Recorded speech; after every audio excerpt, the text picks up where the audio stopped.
à surveiller l'état de santé des pompiers durant leur intervention, savoir s'il n'y a pas une crise cardiaque, s'il n'y a pas un pompier qui est en situation de détresse.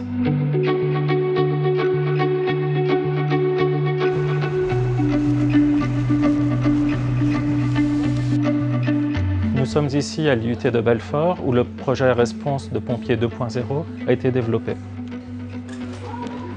Nous avons travaillé sur les capteurs des signaux vitaux pour les pompiers.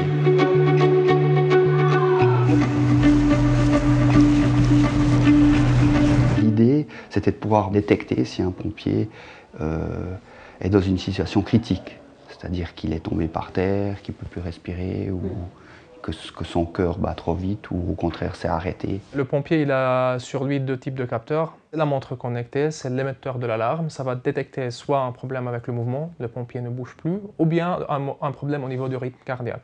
Et l'autre capteur, il collecte des données environnementales, comme l'humidité, la température, ainsi de suite, qui peuvent être utilisées pour prédire l'évolution de l'incident, du feu, ou pour d'autres types d'analyses qui peuvent aider à la décision.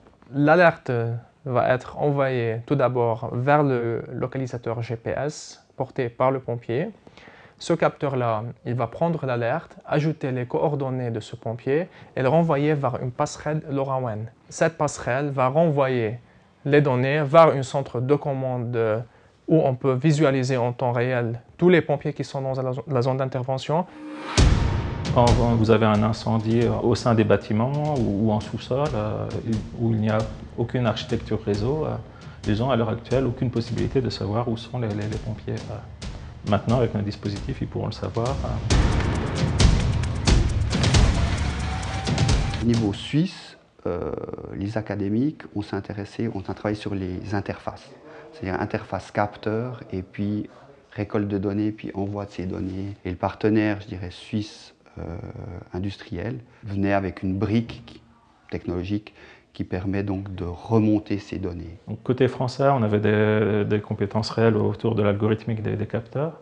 Alors, on avait aussi la compétence pour créer des capteurs résistants aux températures, des capteurs passifs.